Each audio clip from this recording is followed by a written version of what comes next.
Sampurasun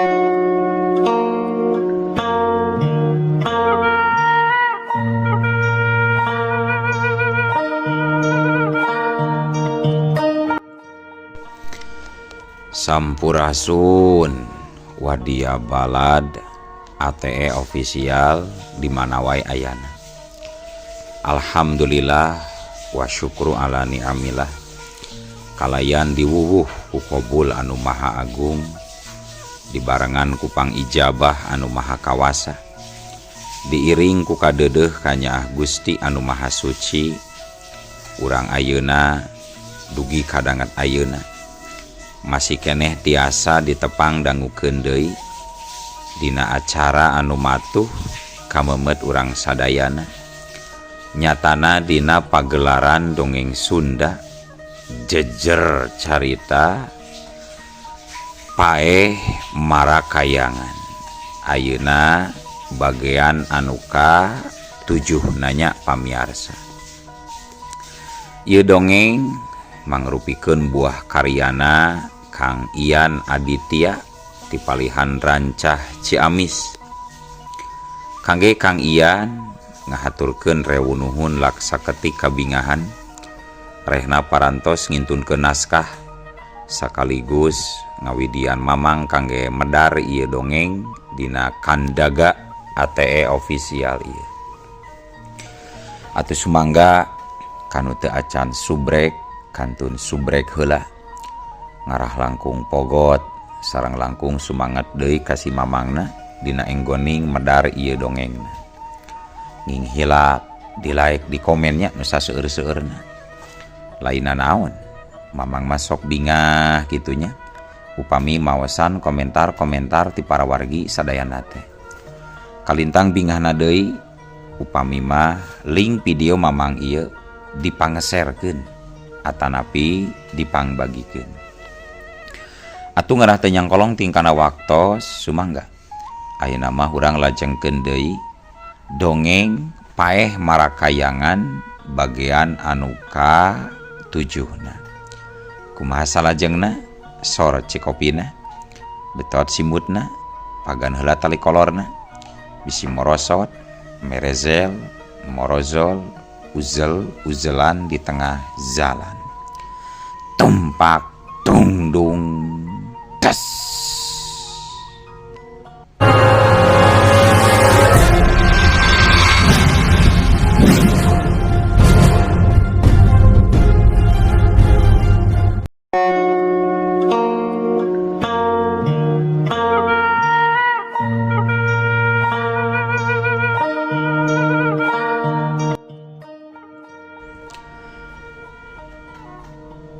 Harita bidan diah katempo beungeutna pias kolenyas bodas siga kapas. Waktu keluar ti tukangan lomari awakna ngageleter bari langsung ngarangkul Bi Parsi. Bi, alhamdulillah abdi salamet keneh Bi.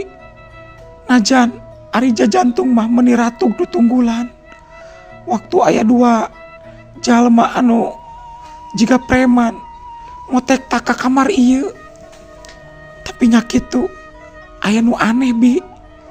Nalika abdi nguping omongan eta jalma waktu nyebutkeun manehna aya nu ngababuk ku gagang sapu cenah. Coba dihantam ku pantolomari. Bi Parsi narik napas lega sabab sahanteuna aya makhluk gaib anu mantuan ngusir kadua jalma jahat anu rek ngarogahalan yang dia. Nya syukur atuh ari aya pitulung mah Neng. Hampura bibinya kulantaran tadi teh jalmana keukeuh maksa najan geus dibejakeun yen Neng teh keur di Bandung. Malah bibi nepi ka ditakolna ku perah bedog nepi ka kapiuhanana. Wios Bi, anu penting mah ayeuna urang duaan salamet. Da abdi oge terang waktu bibi dipaksa dititah ngabejakeun abdi ku eta 2 preman teh. Tidinya abdi langsung lumpat ka kamar ieu bari nyumpur satukangan lomari. Cek bidan dia dareuda. Saterusna mah Selang sabaraha detik ka hareup mahena tumanya ka Biparsi. Bi, eta nu ngabanting ku gagang sapu ka dua jalma tadi. Kinten-kintena makhluk naon atunya anu geus ngalakukeunana Bi? Ari cek bibi mah pasti makhluk gaib. Tapi duka ti bangsa naon. Da bibi oge teu apal neng. Tapi keun we lah. Nu penting mah manehna we teu ganggu ka urang. Sebab urang mah pan niatna oge nyicingan hungkul imah ieu demi tugas tutulung. Atuh misalna mun maranehna aya kapanasaran tinggal wakca balaka we. Carana mah datang kana pangimpian oge hade. Kitu cek Biparsi. Ngomongna bari matana mah nitenan ka sakuliah eta kamar. Mohon Bi, kitu pisan ka hoyong mah. Urang henteu nepi ka diganggu. Leung we ari ukur aya sorana wungkul mah. Najan tetep ari kakeung mah teu bisa disingkahan. Walon bidan dia bari tuluy ngajak nepungan ka Jang Rahmat. Bi, ayeuna mah hayu ah. Urang nepangan ka Kang Rahmat heula. Kumargi anjeunna tos mepeujehan. Waktos abdi uwih ngalandongan ibuna teh geuning. Abdi piwarang ka ditu upami di dieu aya kajantenan anu teu dipiharep mah. Nya hayu atuh neng meungpeung beurang keneh. Tapi ari ka dituna numpak naon atuh neng? Pan urang mah can aya dikiriman motor ti Dinas Kesehatan. Kapan aya mobil abdi? Candak we ti Bandung. Nya mobil abdi candak di Bandung teh waktu sarita urang ngawitan ka dieu. Astagfirullah, nya neng. Dasar geus kolot sok limpeuran. Nya tuh hayu urang miang ayeuna keneh neng. Cek Biparsi bari nepak tarangna. Nu saterusna mah poe eta keneh wanci pabebeurang. Bidan dia katut Biparsi mariang tumpak mobil rek nepungan Jang Rahmat nu aya di Baturaja. Dina waktu sapoe rejeung caturkeun di sisi leuweung Baturaja si Gumarang jeung si Buyung anu tadi lumpat sakalumpat lampetna ayeuna geus narepi ka sisi leuweung Baturaja. Harita duanana ngagaloler di hanapeun tangkal jati beungeutna pias siga kapas. Aduh Den, teu nyangka euy di imah teh loba jurigan geuning. Tapi manya sugan ingon-ingon si bidan euy. Cek si Buyung. Napasna ngahegak bari ngusap getih tina irungna. Piraku asa teu mungkin manehna boga nu kararitu mah. Tapi nu jelas nama eta imah teh dieusian ku makhluk ririwa euy. Ari ayeuna kumaha pipetaeun urang Den. Moal era kitu mun nyarita ka si Bah Wiragati lamun urang diganggu ku jurig asa kudu diseungseurikeun euy ku si Bah Wiragati euy. Alah paduli teuing aing mah teu hayang nyao rek kumaha tanggapan si Abah. Kapalang teuing aing rek bebeja. Tembal si Gumarang sarua mahena oge katempo masih kene ngahegak bakat ku capek. Nu saterusna si Gumarang jeung si Buyung jung carengkat deui laju pada neruskeun deui lumampahna ngajugjug ka hiji imah panggung nu aya di tengah leuweung Baturaja. Nyatana tempat dumuk matuh anyarna Wiragati pikeun nyusun rancang. Sanepina ka imah saung, imah panggung panginten. Si Gumarang tuluy nyaritakeun kajadian sabenerna anu nimpa ka dirina jeung ka si Buyung. Atuh pikeun Wiragati manehna jadi ingat kana kajadian 30 tahun kalarung. Waktu ngabinasa ngalakukeun Rajapati kulawarga Juragan Wijaya. Nya naon wae nu kalaman ku ilaing di dieu teh Gumarang. Kuring diserang kuno teka tenjo jirimna bah. Gagang sapu ngalayang ku sorangan. Jabaya sora bedil ti palebah kamar harubah. Lang Wiragati ngahulang bari nginget-nginget deui kana kajadian 30 tahun katukang. Waktu dirina ngarampog harta banda keluarga Wijaya nepi ka timbulna Rajapati. Na jero hatena Wiragati ngagerentes. Asa piraku ririwa juragan Wijaya marakayangan mah. Tapi aing asa curiga sabab aya sora bedil cenah cek anak aing. Aing jadi inget kapan si Kamsa pae teh alatan didor ku bedil juragan Wijaya. Berarti bener eta ririwa teh ririwa marakayangan juragan Wijaya juga nama. Kumaha kira-kira nabah pikeun cara nyingkahkeun abah euy. Sabab salila oge ari aya keneh ririwa mah kuring moal bisa asup ka eta imah bah. Tanya si Gumarang deui bangun teh sabar. Kupedah ningali bapana ngadon ngahulang. Gelanan. Sabab dewek kudu nepungan la kokolot di lembur pasir nangka euy. Sabar heula. Engke oge ari geus puguh mah kapanggih cara nyang hareupan nu kararitu mah. Oke, lamun geus kapanggih carana ku aing di bejaan. Tapi kira-kira na ilaing wanita datang deui ka ditu na Gumarang. Cek Wiragati malik nanya ka si Gumarang bari jeung rek ngusahakeun sangkan ririwana juragan Wijaya teu marakayangan. Sabab lamun nepi ka kajadian kitu mehna oge pasti kaancam jiwana. Nyawani atuh bah komo pan ieu mah bari rek merjuangkeun Bu Bidan anu montok si Denok. Aduh gitu tah bah. Wiragati mesem napi nu harti. Gampang dagan we sampai 2 poe mah dewek ayeuna rek inca heula ka pasir nangka euy. Nya atuh siap lah bah kukuring ditungguan. Cek si Gumarang ngarasa sugema dumeh bapana rek milu ngusahakeun sangkan kahayang manehna tina kanan. Satuluina dina dangat eta keneh Wiragati tuluy indit ninggalkeun imah panggungna nu aya di tengah leuweung Baturaja. Indit demi lumampah pikeun nepungan Bah Wasim saurang dukun sakti tur dukun wacis nu aya di wewengkon pasir nangka.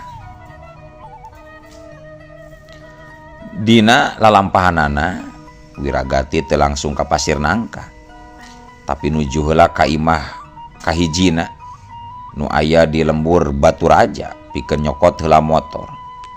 Kulantaran mun teu moal motor kapan ari ka pasir nangka teh cukup jauh jarakna. Supados kauninga ku pamiarsa sadayana ari Wiragati teh bumi mah gaduheun 2. Nu hiji mah ayana di desa Baturaja. Sedangkan nu hijina deui nu sok biasa dipake ngariung pikeun nyieun rarancang jahatna. Nyaeta ayana di tengah leuweung ngan eta mah rupana imahna imah panggung. Sanggeus nepi ka sisi jalan gede gancang Wiragati nyalingker kana dapuran cau. Nalika katempo aya mobil rek liwat ka arah manehna. Mata bolotot Wiragati molotot jiga rek bijil. Waktu nempo jalma anu nyetiran mobil tetelak saurang wanoja geulis rupa. Buukna semu perang hideung. Sedangkan sagigireunana katempo saurang awewe geus umuran kira-kira umur 50 tahunan. Teu karasa nalika Wiragati nempokeun awewe anu keur nyetiran mobil eta. Manehna jadi ngusapan biwirna lantaran jadi kabongbroy ku eta wanoja lenjang tur campernik. Na di mana holna euy? Ngadadak aya widadari liwat ka lembur dari ka mananya. Tapi hari mobil nama ketempo letter D Bandung teu salah euy. Buah eta meureun bidan dia teh. Piraku. Lamun bener eta bidan dia, asa mending ku aing heula tibatan ku anak aing mah. Keun we si Gumarang mah sesa kolot na oge. Soalna asa lebar euy lamun dipiulan ku si Gumarang. Hayang nyaho rek dituturkeun ku dewek. Da bawa mobil na oge laun ieu rek kasacenah datangna dituturkeun sia ku dewek. Kitu cek gerendang Wiragati si otak mesum. Anu sapada harita boga niat jahat. Sanggeus kitu mah Wiragati leumpang deui mapai sisi kebon. Najan bari jeung asruk-asrukan. Manehna teu paduli, nu penting mah bisa nuturkeun mobil si Wanoja anu tetela geuning. Eta mobil teh mobil Neng Diah atau bidan dia. Kulantaran jalana butut garekgok ajrug-ajrugan, maka mobil teh lalaunan kanyat dituturkeun ku leumpang gancang. Mobil kijang anu disetiran ku Wanoja blasteran Walanda. Tayalian ti bidan Diah teh anu ngeureuyeuh mapai jalan Garijlug nuju ka imah Jang Rahmat. Satepina kahareupeun imah panggung reg mobil teh ngarandag ngerem. Jerut bidan Diah turun tina mobil. Atuh Wiragati anu keur nalingakeun ti kajauhan beuki kumetap wae nalika nyaksian kumaha sampulurna jeung kumaha alusna waruga bidan Diah. Komo waktu jelas namposiki mata biruna bidan Diah. Kabita we ku nempo geulisna bidan Diah. Kayan Wiragati hasratna beuki kekajotan seperti singa lapar hayang ngarontok daging. Rezeki gede euy lamun aing bisa ngapamilik eta bidan. Tapi teu mungkin kita. Ayeuna meleuwih hade rek dipegat we di sisi leuweung ke balikna ku aing. Keun wae lah. Ka Abah Wasi mah gampang ari geus hasil ngagulang gaper eta Wanoja. Ku aing dirangsadan sia dirungkun awi. Ku aing digebrek glimus, diajul gedang, diserepet nyilem. Alah dientep sendok ku aing teh. Atawa diangka dua-dua jadikeun kolecer ku aing. Jembada rarasaan mah aing asa moal salah. Pasti ye eta jalma anu ngaran bidan dia teh. Cek Wiragati dina sajeroning nalingakeun bidan Diah anu katempo ayeuna mah geus asup ka jero hiji imah.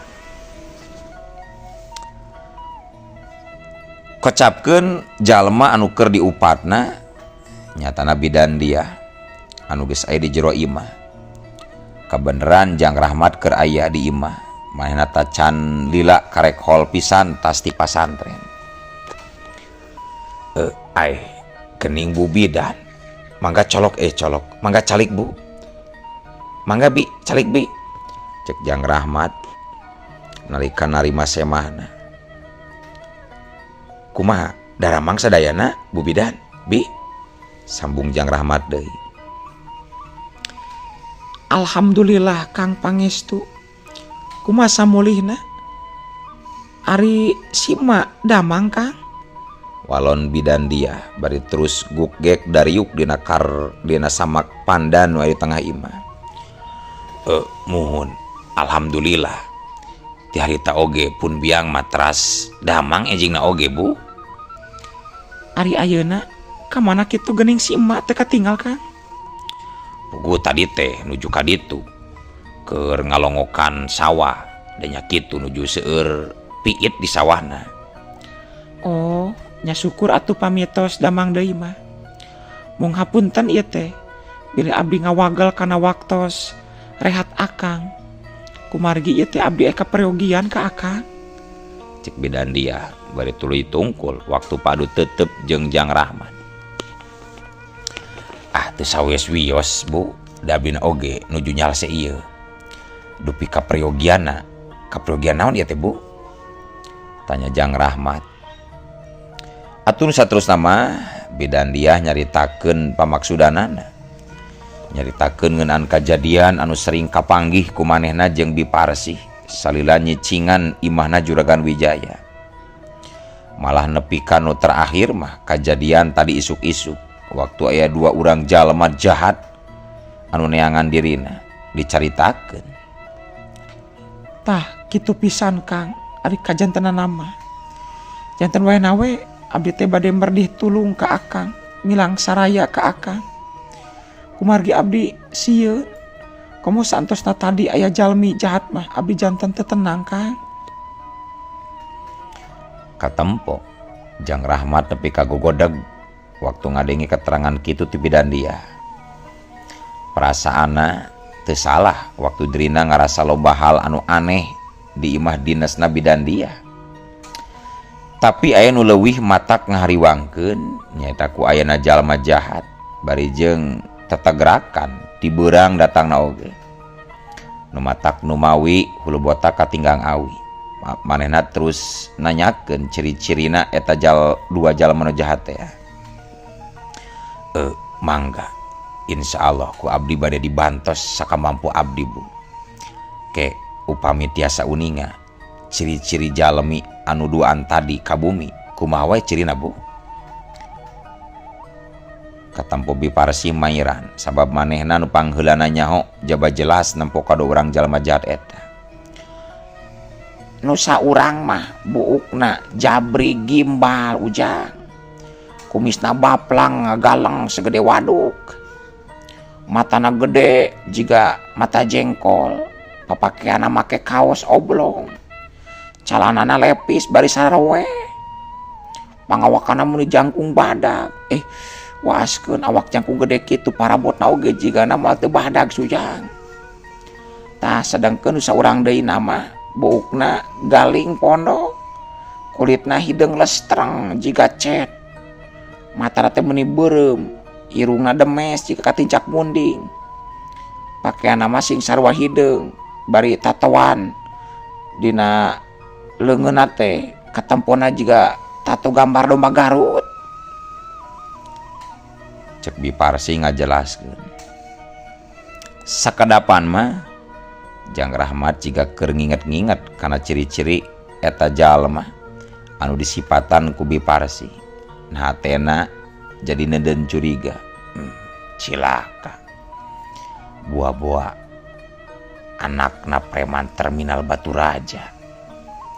Sebab ciri-cirina asa mirip pisan jeung disebutkeun ku Biparsih. Lamun bener eta jalmana, aing kudu ngajaga bidan dia sangkan teu diganggu. Kitu galecokna hate Jang Rahmat. Kumaha Kang? Kersah teu kinten-kintenna ngabantos abdi? Mohon mangga Bu. Abdi kersa neng. Bu. Temal Jang Rahmat. Bari sok salah wae ngomongna teh. Kapeung neng sakapeung Bu. Jadi Bu neng. Sanggeus ngadenge kitu mah kasanggupan ti bidan punten. Kasanggupan ti Jang Rahmat, bidan dia jadi ngarasa ngemplong hatena, ngarasa regreg. Bari imut terus nyarita deui. Aduh, hatur nuhun Kang, hatur nuhun sateu acana Kang. Abdi ngaraos regreg. Muhun sami-sami, cek Jang Rahmat. Sabot keur kitu torojol teh. Majarsih indungna Jang Rahmat norojol hol ti dapur. Bari dina kayaan bajuna masih keneh kalotor sabab karek datang pisan ti sawah. Ae geuning aya nu geulis baruk oge. Neng bidan tos lami neng. Aduh, hapunten nya emak. Kumargi emak tas ti sawah ieu teh janten teu terang aya tamu. Cek Majarsih bari tuluy nyolongkrong ngajak sasalaman ka bidan dia jeung Biparsih. Disebutkeun geulis teh bidan dia meuweuh tungkul. Pipina kaciri beureum bari pok nyarita. Aya panginten sajaman mah, Mak. Kumaha madamang? Alhamdulillah Neng. Ti saprak harita oge, ti saprak dipariosku Neng. Mat teh tuluy jag-jag. Kamana wae Neng teh atuh meuni lawas nembe tepang deui. Aya wae Mak di tempat dinas. kumargi kitu. Kumargi kitu. Kapan ewe nu sumping lalandong. Janten sok teratiasa kemana-mana mak. Oh nya syukur atuh alhamdulillah. Nu penting mah urang nawe sing diparin kesehatan pikeun nulungan anu sejena. Cek Majar sih manehna tuluy amitan heula kulantaran rek bebersih. Hampura atuh nya Neng, Ibi. Kumaha di kantun heula. Kapan ieu can kacai rek bebersih heula kapancuran. Oh mohon mangga mak. Nya sok aceuk. Bidan dia jeung Biparsi arunggek. Sedangkan Majar sih tuluy ngoloyor rek nuju ka cai heula.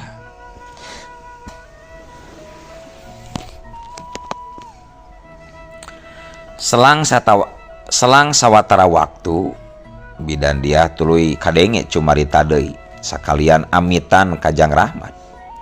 Kulantaran ngali waktu beuki beurang sedangkan manehna aya keneh jugjugeun nyatana rek muru ka imahna pakuudah lantea. Kang, ya teh kumargi waktos parantos siang.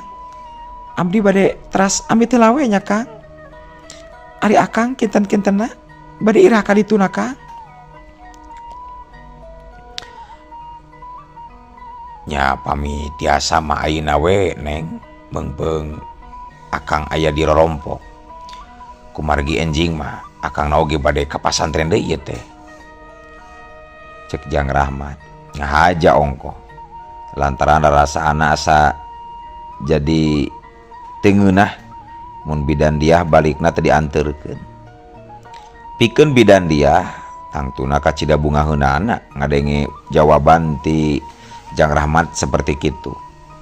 Sabab sahanteuna dirina bakal aya nu ngajagaan lamun seug aya kajadian anu teu dipiharap.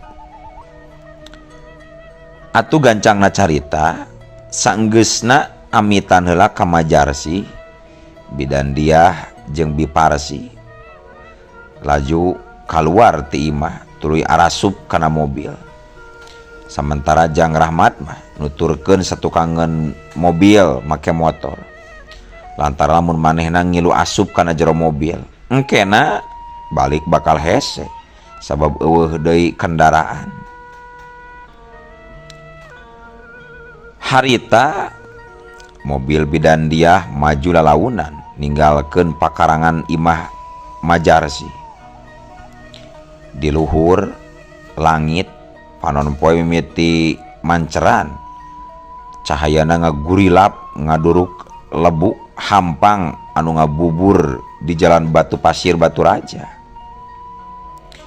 Satukangeun mobil kijang anu disetiran ku bidan dia suara motor bututna Jang Rahmat kadenge ngagaur napak angin siga ngajaga jarak tapi tetap satia satuhu tengah jauhan.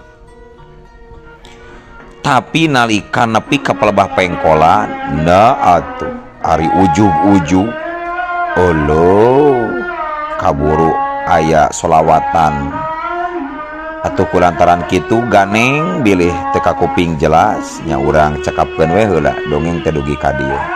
Insyaallah enjing pageto baris dilajengkeun deui. Atuh ku kitu ku kieuna mamang sajamit mungkur amit mundur ti payunan para wargi sadayana. Hayu ah. Assalamualaikum warahmatullahi wabarakatuh.